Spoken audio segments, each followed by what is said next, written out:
to another episode of Movie Reviews. My name is Daniela, but you can call me Nan. Hello, and I'm Alfonso. And on today's episode, we're taking it to the movie theater with a movie called Old by M. Night Shyamalan. Did I say it correctly? The Shyamalan? name?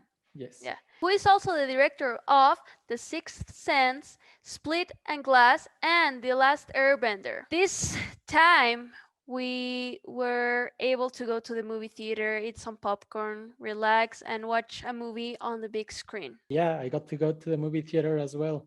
Always a great experience. Yeah, and you have to agree with me that this movie was really, really interesting. It's an M. Night Shyamalan film, so it had twists, it had an eerie atmosphere, and yeah, I enjoyed watching it in the movie theater for sure. Why don't you start this time by telling the synopsis? Of course!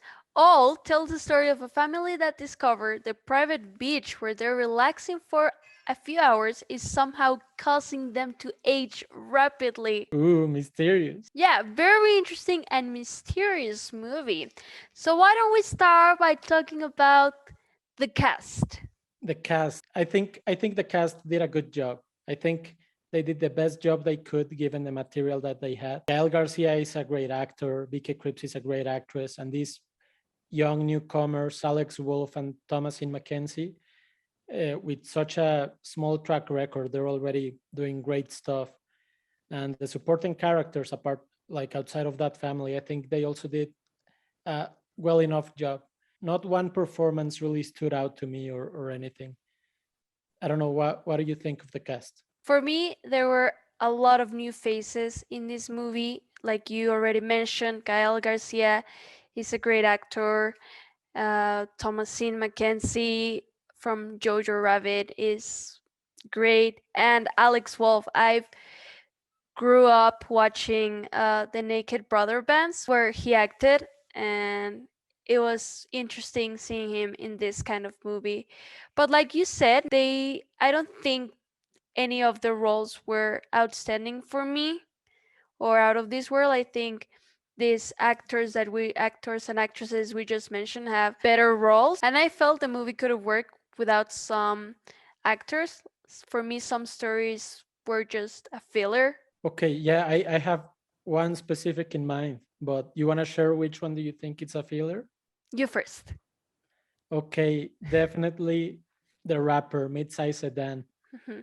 I thought that character, apart from the acting, just the character in the script, it made no sense. Mhm. He was not even shocked when his girlfriend passed away. He was acting deliberately mysterious and deliberately cryptic, and it just made no sense. I would have erased that character completely. I think that M. Night Shyamalan added him to make a little bit of a racial comment because the surgeon, the doctor, seemed to be racist, Mhm. and I think that's why Shyamalan added him to the script. But I think he didn't push the story forward. Yeah, I don't know. What do you think? Yeah, I also thought the rapper was a filler character for this movie. And also Crystal, the wife of the doctor, the cardiologist. I didn't really like her character, her story, or the scenes she was in. The last scene where all her bones are just like twisting. I just felt the movie could have worked without that. We already had characters that were clearly sick, and they made the point in the movie that they were taking people to this private beach to do some research, and I just thought that character to me wasn't it. I mean, I didn't dislike the addition of that character. That scene where her body gets all twisted and tangled, I thought it was probably the creepiest scene in the film. So I think it was good enough for that. And also, I think it was a way for M. Night Shyamalan to show shallow people right now, right? Like the film is about enjoying the time and being present. And this is a person who seems to be living through social media, through an Instagram filter, and she really cares about appearances. So I didn't think it was a bad addition to the characters. Yeah, that's a very valid opinion. And like you mentioned, they had to work with the material that they had. What are your thoughts on that? Well, I thought everything felt very contrived and very convenient. The dialogues felt very expository, from little Trent asking everybody their profession, and that's how we find out that there's a police officer. Um, the professions of the stranded guests are also very convenient. There's the museum curator who knows how to date things. There's the insurance guy who knows a lot about statistics and probability. There's the psychologist. There's the nurse. There's the doctor. So everything just felt very forced. So I didn't find it believable, not because of the performances, but because of the dialogues and the script. A very forced and contrived dialogue that comes to mind is Vicky and Gael fighting, right? And she yells to him, "You keep living in the future." And he answers, "And you always live in the past." And that to me sounds so fake, right? Like, of course, it's M. Night Shyamalan's way of telling us the themes of the film, but I think it was not subtle at all. And I mean, I personally like naturalism, and that felt very, very fake. You're right about that. It all felt very obvious. And for me, I had also some trouble with some story. Some scenes were just also a filler. That scene with Thomasine and the rapper where they're like walking down the beach and talking, or the scene with Thomasine and Crystal talking about Crystal's ex-lover Giuseppe. Yeah, I think they don't really move the story forward. I think they are just exposition and trying to further show the themes of the film, but I think that was not needed. I will say one thing, even though I didn't like the script that much, I did enjoy some of the humor. Even the rapper's name, Mid-Size Sedan, I thought that was very funny. Yeah. I guess it's mocking the rappers that are called little something or big something, Yeah. and just the name Mid-Size Sedan, or some other jokes. Yeah. Uh, that scene where the two young kids are in the tent and they slowly start growing, and then the little girl just comes out of the tent and she's pregnant. That was very Yeah. funny. That And whole Alex Wolf situation. is screaming, "I'm gonna marry her." Yeah. Yeah. Something that I thought it was really interesting was the camera movements. I thought they brought more to the movie, that like we just said, the dialogue itself or even the acting. There were some scenes that my heart was beating super fast because I didn't know what was gonna happen next. And I thought that was a really well done job, and it brought up the movie. Yeah, I agree. I think Shyamalan's visual storytelling is great, and some shots have really, really cool camera movements. One that comes to mind is the first epileptic attack when they're still at the resort, Hmm. and it's just like a really cool camera movement that ends landing on Trent's face. I really enjoyed that. Or the shot that amazed me the most is the whole pregnancy long take, the pregnancy oneer, where you go as a push in towards the pregnant girl, and then you go all the way to her mother who is lying on the ground, and then you come back, and it was like a 2 minute long take, and it was really cool. It was very fluid. It looked so, yeah, some shots were really well achieved by Shyamalan and Mike Giulakis, the cinematographer. Maybe we should talk a little bit more about the cinematography. Are there shots that you enjoyed, or what do you think of the overall style? Sure. I was watching this video by the director M. Night, and there's this one shot at the beginning of the movie when the two little kids are playing with the dolls, and you see in the background Gael and the doll of the girl, and they're saying like "Honey, I'm home," and I thought that was really interesting because he mentions that that particular scene was making a reference to their situation, right? They were fighting, they were in a good spot, and it's interesting how they projected that in the kids and with the dolls and how they make that scene Yeah, I specifically. remember those shots, and it's as if the dolls represented their inner thoughts, right?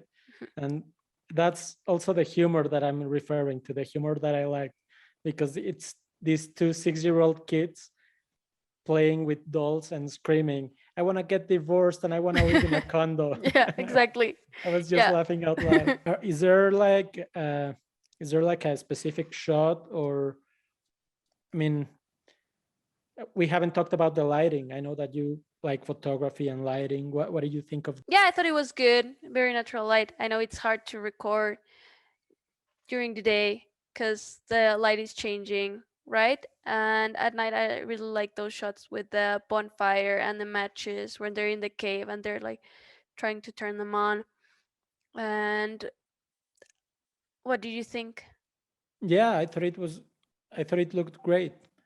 Um, I didn't know the name of the cinematographer before, Mike Giulakis, Hmm. but now that I saw this film with an analytic eye and that I saw his filmography, I think he's now on my watch list. Hmm. He also worked on Old and It Follows. Hmm. I love those two films. They both look great. Yeah. So yeah, I think he's someone to watch. And Mm. and yeah, he made it look very cool and very beautiful. And of course, big props to the location, right? It was a beautiful location. Yeah. Okay, and now that we talked about the location, maybe we can talk a little bit about the production design. What did you think? I read that they built a huge rock. Like that rock is actually fake, Really? and yeah, and it looked amazing, right?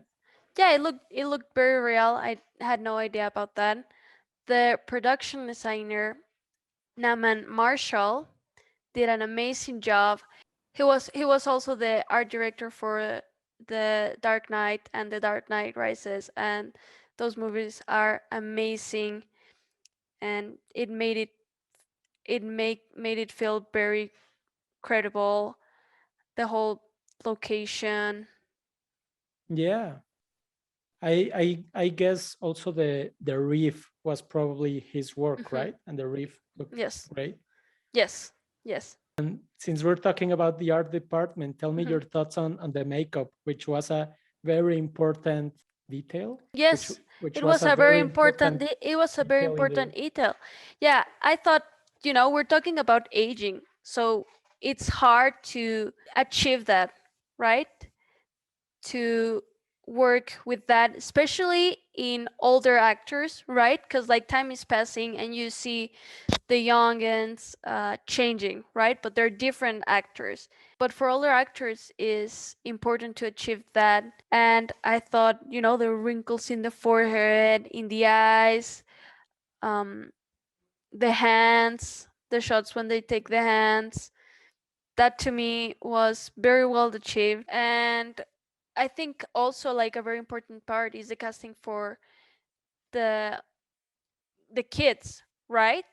You have to make it credible for the people that they're the same actor, they're aging, they're going through all this process. What did you thought about that? Because I thought it was really interesting, from these little kids to Alex, who was for a big chunk of the movie. There were like, I think, four actors for that character. Mm, yes, Hmm. that's right. And I think for Maddox, it was only 3 actors, right? Yes.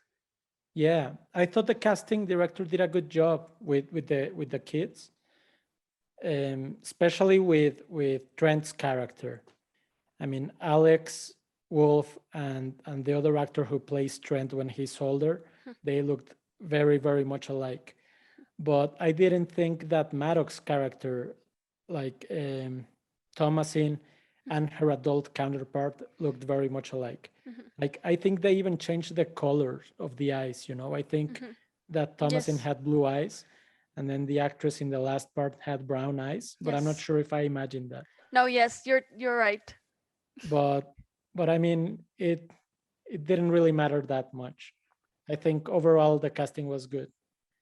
And I have to say about the makeup, I was hoping to see a decrepit Gael and Vicky Cripps. I think they were acting like they were 90 years old. They were acting like they were very, very old. But to me, they looked like they were in their 60s or something. Do you remember they mentioned at the beginning of the movie, because they were saying, "Oh, our nose and ears are gonna also like keep growing," cause but they mentioned that for some reason, since they were like aging super fast, the cells, what they said, but they mentioned like some things weren't gonna happen because of the process was going to be too fast. Yeah. Yeah, they mentioned hair and nails because they're Mhm. already dead cells. Mhm. So the hair wouldn't grow Mhm. faster or get or turn white. Mhm. And same with the nails. It wouldn't grow, they wouldn't grow faster because Mhm. they're already dead cells. Mhm. So I think that's a part that we see as aging is the hair, and they explained that at the beginning because I also was expecting maybe Gael with white hair, but I think the thing that matter for that specific movie and with that explained was more the details in the hands, the face, right? The blurry vision that Gael had. I guess we should talk about the themes. The themes, well, I think the themes are very clear, don't you, Alfonso? Very clear. I think they were repeated over and over throughout the film. Yes. You Yes. start, Alfonso, because you have a face that you want to start. The themes of the film, yeah, they were quite on the nose, right? And they were repeated throughout the whole film through dialogue. From the first scene in the bus, right? The Vicky Krieps character just says like, "Hey guys, start living in the present. Come on." And also the fight between her and Gael, where they scream at each other, "You're living in the past. You're living in the present." So it's obviously about enjoying the present, but it's also about enjoying your family and how family is the most important thing. So even in that last scene at night when Thomasine and Alex are taking care of Gail and Vicky, Thomasine starts singing this song that tells which lyrics are "You are my reason to remain," and it's all about family, and it's sort of corny, and it's just reinforcing the themes of the film. So yeah, I think those are the biggest theme. I think it also had some interesting stuff to say about the current state of the world and the pandemic. And I'm thinking of that scene where Trent is with Kara in the tent, and he tells her, "Oh, in stressful times and unsettling times, it's best to focus on the present." And I think he's talking to the whole audience, right? It's like, okay, we're going through a hard time, focus on the present. And yeah, like you just mentioned, this movie is about, time and relationships and clearly about aging. And I think at the beginning of the movie, it was clear that they were all scared about getting old and dying. But that's, I think, as the movie progressed, they understood that that's, a part of life and the cycle of life.